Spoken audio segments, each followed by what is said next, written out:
हाँ तो देखो, अभी हम लोग जो बोले थे कि जो टिम्पेनिक मेम्ब्रेन है वहां से सटा हुआ मिडिल ईयर, देखो ये लेंथ था मिडिल ईयर का, ये वाला पार्ट। और मिडिल ईयर का जो ओवल विंडो है, ओवल विंडो डायरेक्टली इनर, देखो इनर ईयर थोड़ा सा लिख देते हैं फिर ज्यादा समझ में आएगा। If you are talking about inner ear, then mind it, inner ear is also composed of two parts. The upper one is known as vestibular apparatus.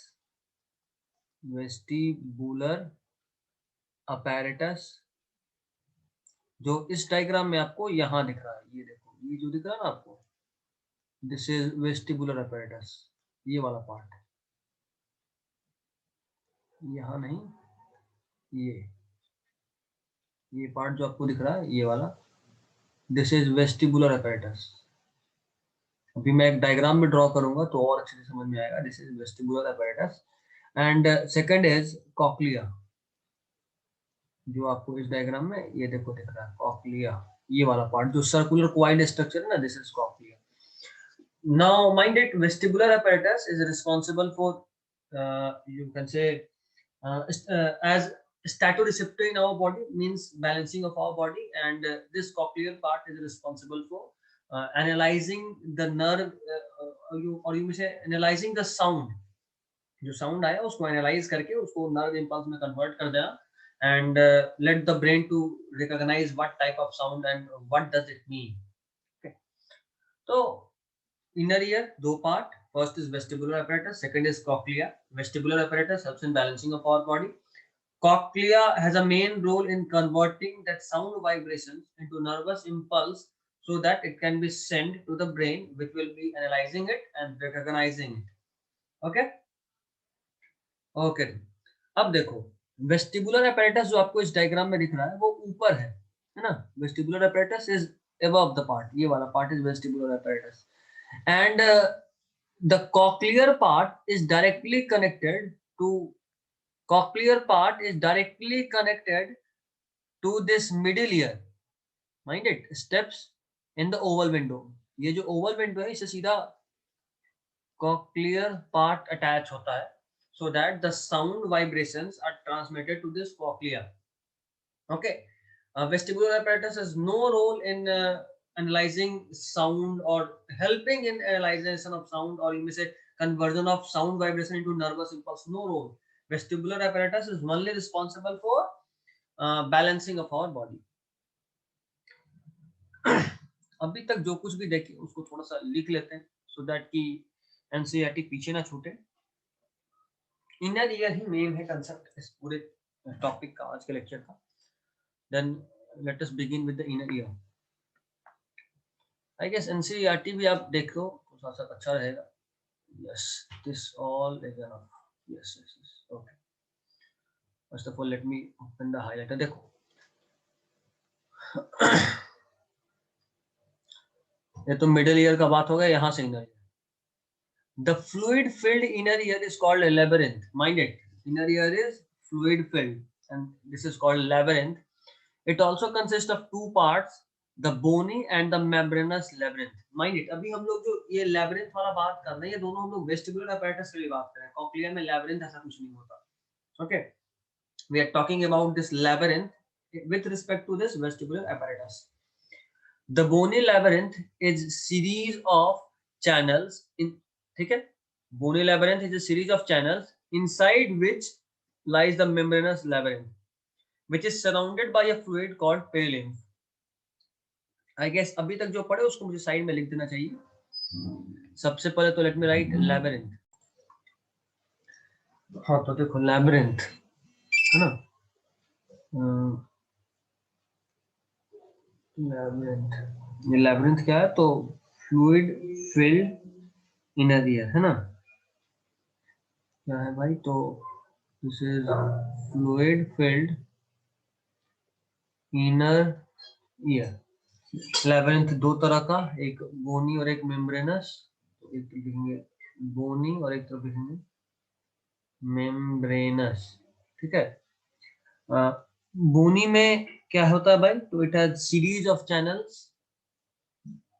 बोनी में सीरीज ऑफ चैनल्स और मेम्ब्रेनस में क्या होता है? तो पहले तो सबसे इम्पोर्टेंट बात कि it is inside bony labyrinth. कहाँ होता है भाई? तो इनसाइड बोनी लैबिरिंथ। दूसरा इंपॉर्टेंट बात यहाँ पे, it is surrounded by fluid called perilymph. Surrounded by fluid called perilymph. ठीक है, ये सबसे कॉम्प्लेक्स पार्ट था इस पूरे का, कि इनर ईयर में फ्लूइड फिल्ड जो पार्ट होता है उसको लेबिरिंथ बोलते हैं। उसका दो पार्ट होता है, एक बोनी और एक membranous. Bony labyrinth is a series of channels, और उन सब चैनल के अंदर होता है मेम्ब्रेनस लेबिरिंथ। और मेम्ब्रेनस लेबिरिंथ में क्या होता है? तो it is surrounded by fluid called perilymph. ठीक है, अभी देखो, सराउंड जो मेम्ब्रेनस लेबिरिंथ है वो सराउंड मतलब घिरा हुआ होता है पेरिलिम्फ से, और मेम्ब्रेनस लेबिरिंथ के अंदर होता है इंडोलिम्फ। याद रखिएगा, इंडोलिम्फ अंदर होता है मेम्ब्रेनस के और पेरिलिम्फ उसके बाहर होता है। देखो, coiled portion of the labyrinth is called cochlea. अगर आप इस पूरे डायग्राम को देख पा रहे हो तो देखो, इस पूरे डायग्राम में देखो, ये है लेबिरिंथ, ये वाला पार्ट, और देखो उसका ये जो सराउंडेड पोर्शन है ये वाला, इसी को हम लोग क्या बोले? कॉक्लिया। देख रहे हो? वही अभी बोल रहे थे। तो उसका surrounded portion is cochlea. Next, the membrane constitution cochlea. Cochlea में क्या क्या होता है? तो रेजिनस मेम्ब्रेन, बेसिलर मेम्ब्रेन। और ये जो रेजिनस और बेसिलर मेम्ब्रेन होता है ना, इट सराउंड्स द पेरिलिम्फ। देखो, मेम्ब्रेनस, ये जो तुम्हारा मेम्ब्रेनस है, क्या कहते हैं, लेबिरिंथ, इस मेम्ब्रेनस लेबिरिंथ के चारों तरफ था पेरिलिम्फ। और ये जो रेजिनस मेम्ब्रेन और बेसिलस मेम्ब्रेन, ये देखो जो मेम्ब्रेन है ना, इसका पूरा नाम है रेजिनस मेम्ब्रेन और इसका पूरा नाम है बेसिलस मेम्ब्रेन। अभी वापस लिख के दिखाऊंगा। तो ये जो रेजिनस और बेसिलस मेम्ब्रेन है, इट सराउंड्स दिस पेरिलिम्फ। और पेरिलिम्फ जो, सॉरी सराउंड्स नहीं, it divides that surrounding perilymph in upper scala vestibuli, upper scala vestibuli and lower scala tympani. ठीक है, अपर स्केला वेस्टिबुली और लोअर स्केला टिम्पैनी। चलो, तो जहां तक बात हो गया था वो तो ठीक है। उसके बाद एक पॉइंट अगला जो है उसको पढ़ाने से पहले हम चाहेंगे कि आप एक बार यहाँ भी फोकस कर लीजिए, है ना। देखो, राउंड विंडो और ओवल विंडो कहाँ कहाँ है? तो ओवल विंडो यहाँ था, देखो, and this is round window. ठीक है, ये आप अंदाज एक बार ले लिए। तो अब आगे बढ़ते हैं और अब देखिए, next is the space within the cochlea is called scala media and filled with endolymph. देखो, बोनी लेबिरिंथ को दो पार्ट में बांटा गया था। मतलब बोनी लेबिरिंथ जो है उसको दो पार्ट में बांटा था, रेजनर मेम्ब्रेन और बेसिलर मेम्ब्रेन। जो सराउंडिंग पेरिलिम्फ था उसको एक स्केला वेस्टिबुली और दूसरा स्केला टिम्पैनी। एक बीच में होता है स्केला मीडिया जो कि इंडोलिम्फ से भरा है, बाकी दोनों जो होता है वो तुम्हारा पेरिलिम्फ से भरा होता है। देखो, एट द बेस ऑफ, ये इंपॉर्टेंट है, at the base of cochlea the scala vestibuli ends at the oval window. ये जो स्केला वेस्टिबुली है, देखो स्केला वेस्टिबुली ऊपर वाला पार्ट है, तो यहाँ देखो, यहाँ स्केला वेस्टिबुली अपर पार्ट है, वो ओवल विंडो से जुड़ा होता है, राउंड विंडो से नहीं। ठीक है, एंड राउंड विंडो जो होता है वो मिडिल ईयर में खुलता है। और सॉरी सॉरी, स्केला टिम्पेनी जो है वो राउंड विंडो से जुड़ता है। देखो, हम इसको थोड़ा और डिटेल कर दें। ये जो डायग्राम तुमको दिख रहा है ये कॉक्लिया है। कॉक्लिया एक जो स्पाइरल स्ट्रक्चर है तुम्हारा, कॉक्लिया इज स्पाइरल स्ट्रक्चर, है ना, ऐसा ऐसा राउंडेड स्ट्रक्चर है। तो ये जो राउंडेड होगा एक्चुअली में कुछ ऐसा होगा। तो इसको लिया, एक सेक्शन काटे और ऐसे जब देखे तब हमको ये स्ट्रक्चर दिखा। ठीक है, तो ऐसे काट के देखे तब दिखा। एक अपर वाला स्केला वेस्टिबुली, देख रहे हो, यहाँ पे लिखते चलो, फिल्ड विथ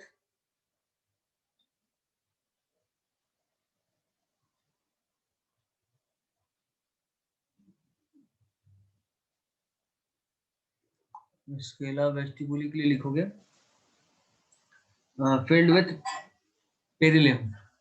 किससे भरा होता है? Filled with perilymph. लिम्फ, ठीक है। और ये जो तुम्हारा दिख रहा है दूसरा वाला स्केला टिम्पैनी, यहाँ नीचे वाला देखो, सबसे ऊपर में स्केला वेस्टिबुली, बीच में स्केला मीडिया, है ना, और सबसे नीचे में स्केला टिम्पैनी। इसके बारे में ये भी किससे फिल्ड होता है, तो फिल्ड विथ पेरिलिम्फ, ठीक है। अब देखो बचा ये स्केला मीडिया, ये भरा होता है इंडोलिम्फ से, फिल्ड विथ इंडोलिम्फ, इंडोलिम्फ। अच्छा अब एक बात याद रखो, जो हम अब जो कुछ भी बनाने जा रहे हैं वो इम्पोर्टेंट है, वही दिखा रहे हैं। देखो यहाँ पे एक ओपनिंग होता है, ये जो ओपनिंग है यही है ओवल विंडो, क्या है, ओवल विंडो। और ये किससे जुड़ा होता है, तो स्टेप्स से जुड़ा होता है, स्टेप्स, तुम्हारा इंकस स्टेप्स, और एक और क्या है, मैलियस, मैलियस इंकस स्टेप्स, हाँ। और यहाँ पे होता है दूसरा वाला विंडो जिसका नाम है राउंड विंडो। और याद रखना ये प्रेशर रिलीजिंग पाथ होता है, क्या होता है, प्रेशर रिलीजिंग पाथ, ये प्रेशर रिलीजिंग पाथ होता है।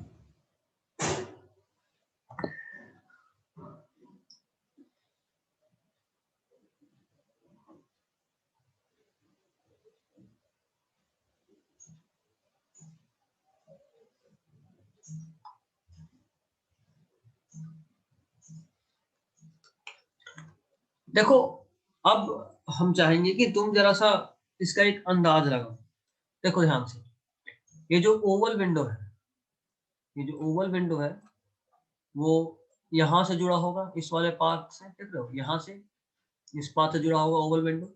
मतलब मिडिल ईयर के बाद ये जो इनर ईयर है ये यहाँ से जुड़ा होता है, और इसीलिए तिरछा होता है। ये कॉक्लिया का पार्ट है, कॉक्लिया मतलब इसको अगर इस डायग्राम में देखें तो अभी जो डायग्राम था वो ये वाला पार्ट, ये वाला पार्ट है ना, तभी तो देखो यहाँ जुड़ा होगा, यहाँ पे स्केला वेस्टिबुली सबसे ऊपर में यहाँ पे, जो कि यहाँ ओवल विंडो में स्टेप से जुड़ा हुआ है। समझ रहे हो अंदाज।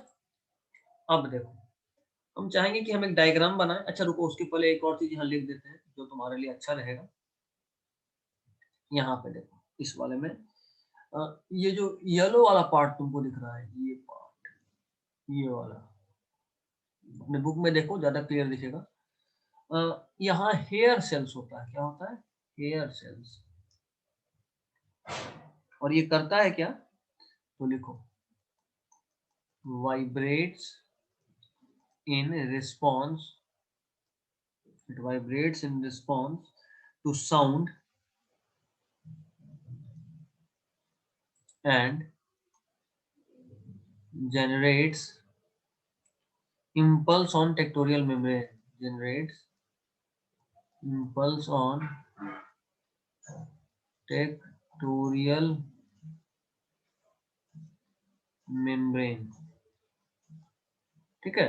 तो हेयर सेल्स का काम क्या है, देखो टेक्टोरियल मेम्ब्रेन ये है, जब भी आवाज आता है ना, आवाज देखो इंटर करता है यहाँ से, साउंड वेव, है ना, ये देखो। अच्छा एक और चीज देखो, रेजनस मेम्ब्रेन यही है, ये वाला मेम्ब्रेन रेजनल मेम्ब्रेन है, और ये वाला जो मेम्ब्रेन है, ये वाला यहाँ वाला, ये बेसिलर मेम्ब्रेन है, देख रहे हो। तो अब समझ में आ रहा होगा कि यही दोनों मेम्ब्रेन, ये जो पूरा पूरा पेरिलिम्फ था उसको दो पार्ट में बांटा, एक एक इधर वाला, एक इधर वाला, और जो बीच में बच गया वहां पेरिलिम्फ नहीं इंडोलिम्फ था, ठीक है। अभी देखो आवाज आया था यहाँ से, हाइलाइटर यूज करें ताकि आसानी से समझ में, यहाँ से आवाज आया, जैसे ही साउंड आया तो यहाँ पे वाइब्रेशन हुआ, जो फ्लूइड था वो वाइब्रेट किया, उस वाइब्रेशन में यहाँ जो हेयर सेल्स था वो भी वाइब्रेट किया, है ना। अगर आवाज आएगा, मान लो पानी है, पानी में अगर आप एक वाइब्रेशन को फॉलो कराते हो, और उस पानी में मान लो आप एक पानी था स्टिल वाटर, उसमें लीफ था, कोई पत्थर, आप उसके आसपास कहीं एक पत्थर गिरा दिए, जैसे ही आप पत्थर गिरा तो वो वेव्स जनरेट करेगा, वो वेव्स की वजह से वो लीफ भी अप डाउन होगा, और ये जो वाइब्रेशन की वजह से ये जो मूवमेंट हुआ लीफ में, वैसा ही मूवमेंट यहाँ हेयर सेल्स में होता है। और वो मूवमेंट को ये जो टेक्टोरियल मेम्ब्रेन है ये सेंसरी होता है, वो उसको रीड करता है, और उस वाइब्रेशन के रिस्पॉन्स में एक इम्पल्स को जनरेट कर देता है, देख रहे हो। और वो इम्पल्स फिर तुम्हारा ऑडिटरी कनाल से या ऑडिटरी नर्व से होता हुआ ब्रेन तक जाता है, ब्रेन उसको इंटरप्रेट करता है और फिर फाइनली उसका जो भी इंटरप्रिटेशन होगा वो निकाल कर देता है, जिससे हमको आवाज सुनाई देता है। खैर यही था ओवरऑल तुम्हारा सुनने का तरीका, है ना। हियरिंग मैकेनिज्म ऐसा ही होता है। अब हम तुमको एक डायग्राम बना कर दे रहे हैं। ये डायग्राम तो एक्स्ट्रा है, बट एनसीईआरटी में सब कुछ है इससे रिलेटेड, सिर्फ डायग्राम नहीं है। तो हम चाहेंगे कि आप इसको बना लीजिए। थोड़ा सा कॉम्प्लेक्स तो है बट इट्स ओके।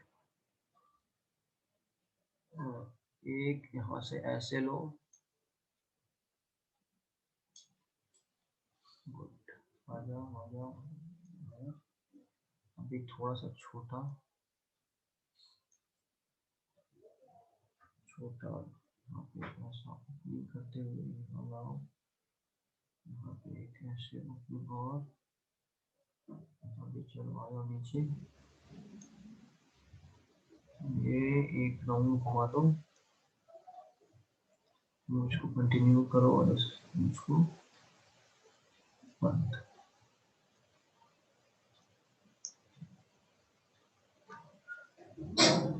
आ जाओ आ जाओ आ जाओ आ जाओ। यस, ये ओवरऑल एक रेड शेड तैयार हो गया। यहाँ पे एक ऐसा बना दूं। हाँ,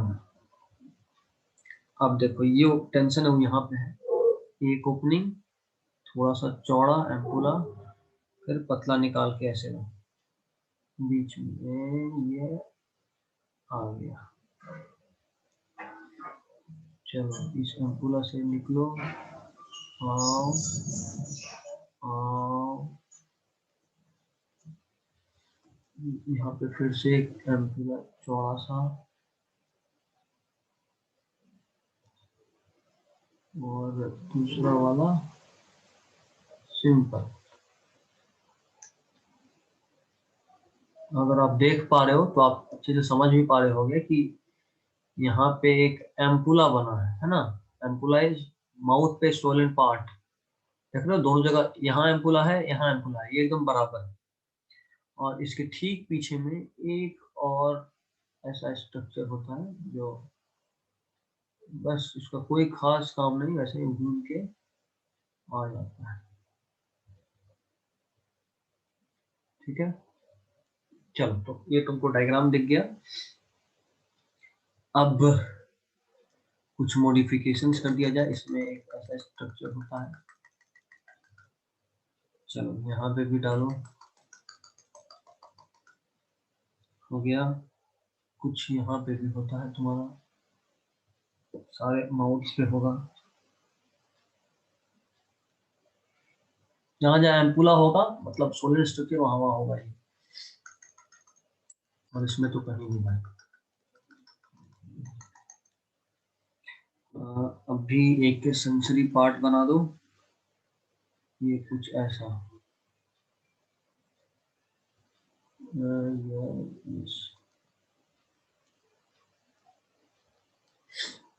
देखो इस डायग्राम को ध्यान से देखो, ये जो पार्ट तुमको दिख रहा है, इस पूरे पार्ट है वेस्टिबुलर apparatus।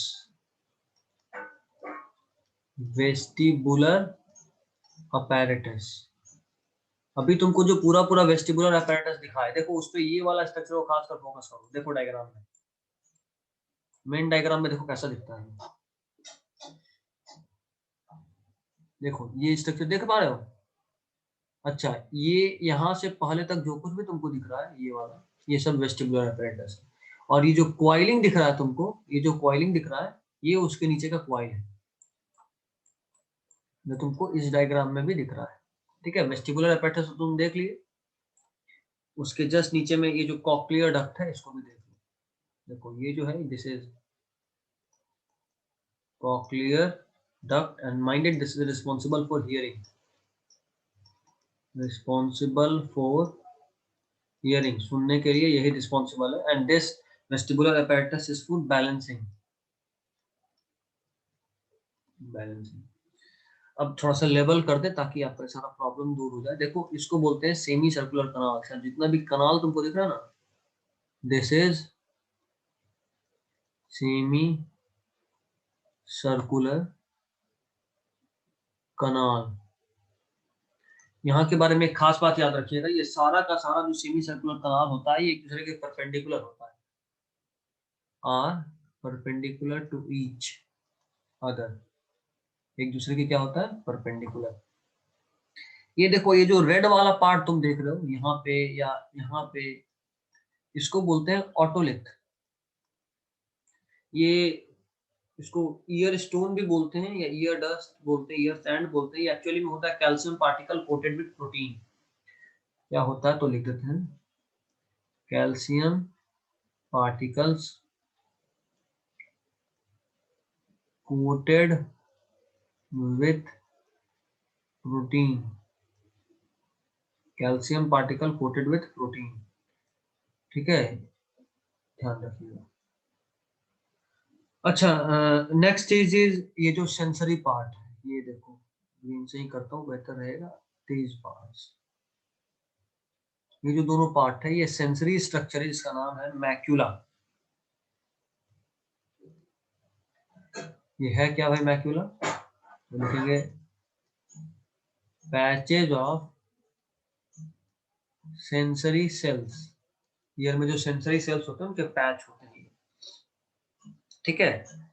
और ये जो तुमको यहाँ पे रेड वाला डॉटेड स्ट्रक्चर दिख रहा है, ये जो रेड वाला डॉटेड स्ट्रक्चर, इसका नाम है क्रिस्टा एम्पुलरिस।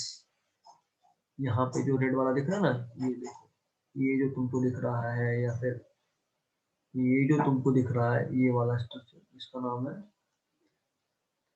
क्रिस्टा एम्प्यू नहीं एम्प्यूलरिस, क्या नाम है, क्रिस्टा एम्प्यूलरिस।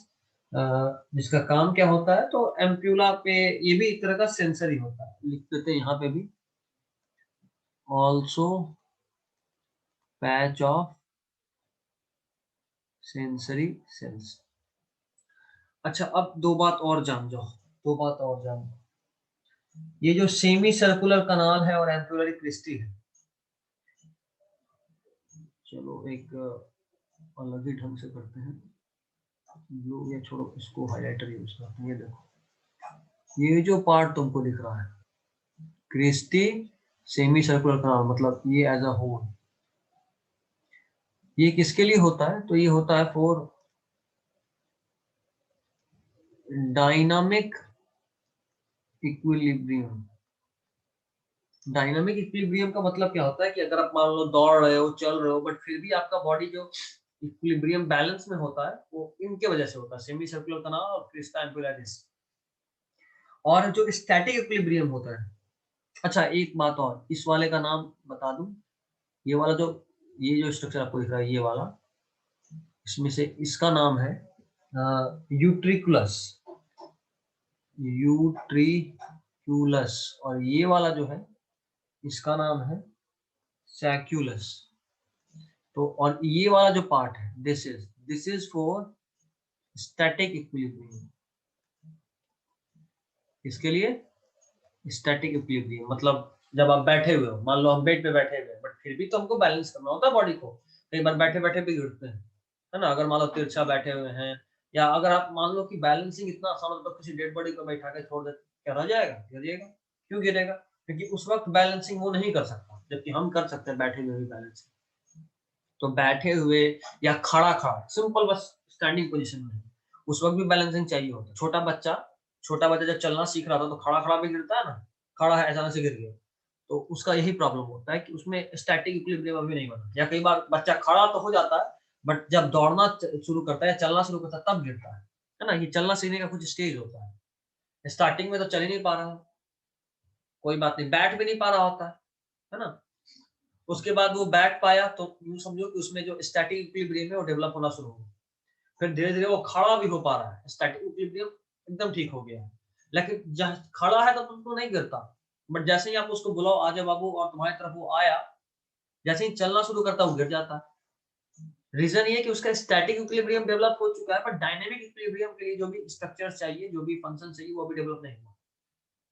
ठीक है, तो वो दोनों part was responsible for equilibrium, one was for static equilibrium and the other was for dynamic equilibrium.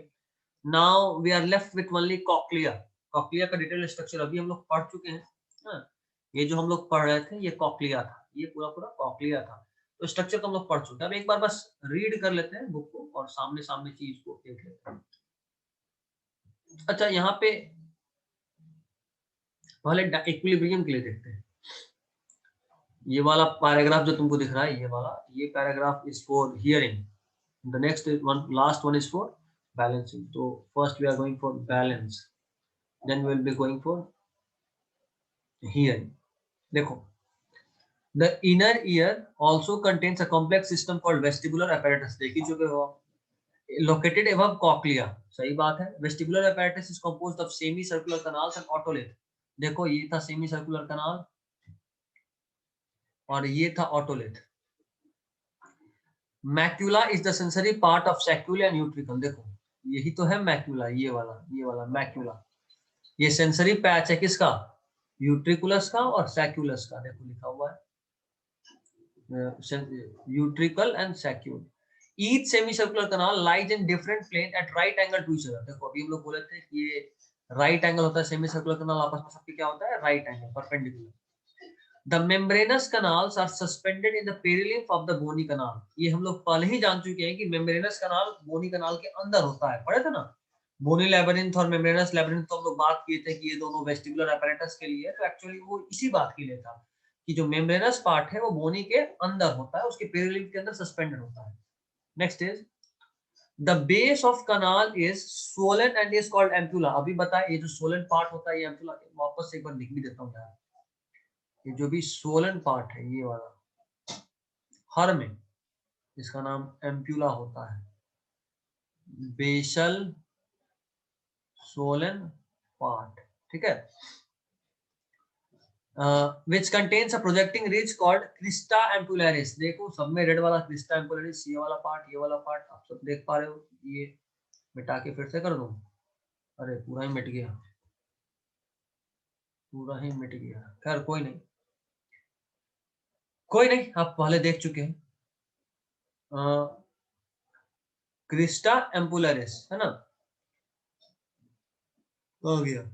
हाँ, which has hair cells। The saccula and utricle contain a projecting ridge called macula। The crista and macula are a specific receptor of vestibular apparatus responsible for maintenance of balance of the body and posture। देखो, actually में होता है क्या कि आप अपने copy का जो एक्चुअल डायग्राम बनाए हुए वो देखना, ठीक है। ये डायग्राम तो मिट गया, आप एक्चुअल वाला देखना। होता यूं है ना कि अंदर में फ्लूइड भरा होता है। जो ऑटोलिथ है ये फ्लूइड में होता है, ऑटोलिथ या फिर सेमी सर्कुलर कैनाल में भी फ्लूइड भरा होता है। तो होता यूं है कि जैसे मान लो आप जैसे भी हिलते डोलते हो, तो साथ में बॉडी के अंदर जो फ्लूइड है वो भी हिलता डुलता है। जैसे मान लो आप एक ग्लास लिए, ग्लास को हिलाए डुलाओगे तो अंदर में जो पानी भरा होगा वो भी तो हिलेगा। तो एक्चुअली यही होता है। मान लो जब आप सिर को अपने लेफ्ट साइड पे झुकाए, तो सिर के अंदर कान था, कान भी लेफ्ट साइड की तरफ झुका, कान लेफ्ट साइड की तरफ झुका, तो उसके अंदर ये जो यूट्रिकल, सैक्यूल और सेमी सर्कुलर कनाल है वो भी लेफ्ट साइड की तरफ, उसके अंदर जो फ्लूइड है वो भी लेफ्ट साइड की तरफ ज्यादा समझो कि झुकेगा।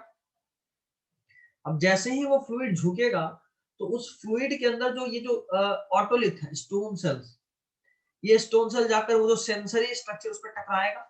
सेंसरी स्ट्रक्चर क्या है? मैक्यूला, या फिर ऊपर में बात करें तो क्रिस्टा एम्पुलरिस।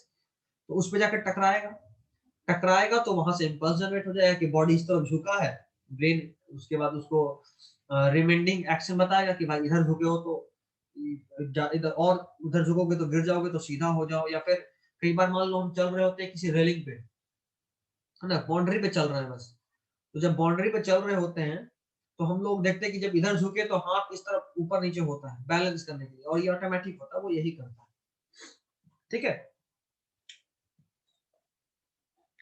खैर ये तो था बॉडी इक्विलिब्रियम के लिए। अब जरा सा हियरिंग के लिए भी देख ले। उम्मीद करेंगे कि आप ये पॉइंट से समझिएगा, इंपॉर्टेंट है। याद रखो, आई ईयर से हर साल एक क्वेश्चन फिक्स है। ईयर से तो जरूर ही एक फिक्स है, आई से आए ना है, ज्यादा इंपॉर्टेंट ईयर है। देखो, ऑर्गन ऑफ कॉटी, ये हियरिंग के लिए हमारे में स्ट्रक्चर है।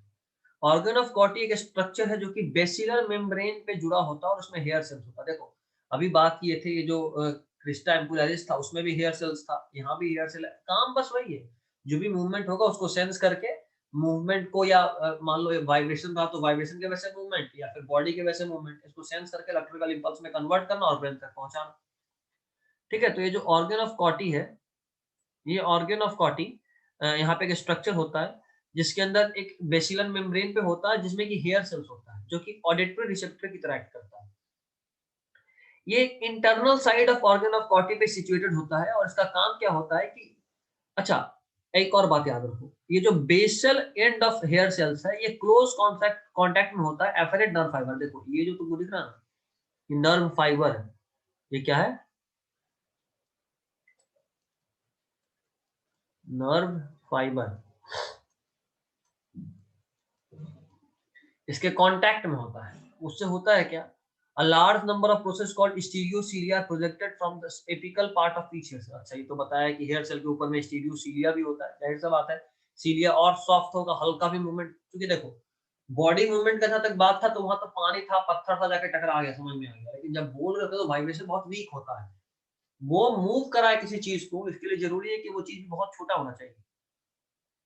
ठीक है, तो epical part of hair cells above the rows of the hair cells is a thin elastic membrane called tectorial membrane। देखो tectorial membrane हम पहले ही मार कर चुके हैं। अब देखो जो बोले थे वही होगा। अच्छा एक बात याद रखो, यहाँ से इंपल्स आया, वाइब्रेशन क्रिएट किया, उस वाइब्रेशन की वजह से ये हेयर सेल वाइब्रेट किया, हेयर सेल जो वाइब्रेट किया वो टेक्टोरियल मेम्ब्रेन से जाकर टकराया, टेक्टोरियल मेम्ब्रेन पे टकराने से इंपल्स जनरेट हुआ और वो इंपल्स ब्रेन तक कंडक्ट हुआ, ब्रेन उसको रीड किया।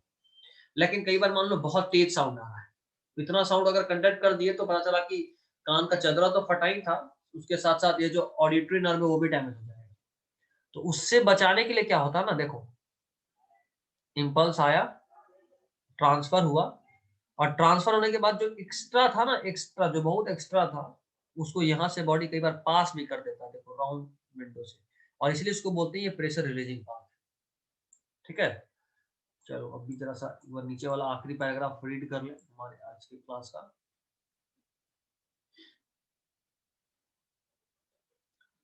देखो yeah, the external ear receives sound waves and directs them to eardrum. Eardrum vibrates in response to sound waves, and these vibrations are transmitted through the ear ossicles, that is malleus, incus and steps, to oval window। समझ में आ गया, वो oval window तक आया। अब oval window से पास होता है fluid of the cochlea, where they generate waves in the limb। देखो जो liquid था, perilimb, endolimb, उन सब में vibration waves create करता है। The waves in the lymph produce a ripple। देखो पानी में जब कोई पत्थर गिरता है तो जो पानी ऊपर नीचे होता है ना उसको रिपल बोलते हैं। तो रिपल क्रिएट करता है किस पे, बेसिलर मेम्ब्रेन पे। These movement of the basilar membrane bend the hair cells। देखो जो हेयर सेल था, pressing them against tectorial membrane। अब देखो हेयर हिला तो टेक्टोरियल मेम्ब्रेन पे जाके टकराया। As a result, nerve impulse is generated and associated afferent neuron। These impulses are transmitted by the afferent fibers via auditory nerve to the auditory cortex of brain। ये important है थोड़ा सा, कौन सा nerve की वजह से ट्रांसफर होता है, ऑडिटरी नर्व। देखने के लिए ऑप्टिक नर्व, सुनने के लिए ऑडिटरी नर्व। देखने के लिए ब्रेन में ऑप्टिक लोब था, सुनने के लिए ब्रेन में ऑडिटरी कॉर्टेक्स है, इंपॉर्टेंट है, where impulse are analysed and sound is recognised. Okay, चलिए this is all for this brain. अगली बार जब भी मिलेंगे तो एनाटॉमी शुरू करेंगे, ठीक है, चलिए।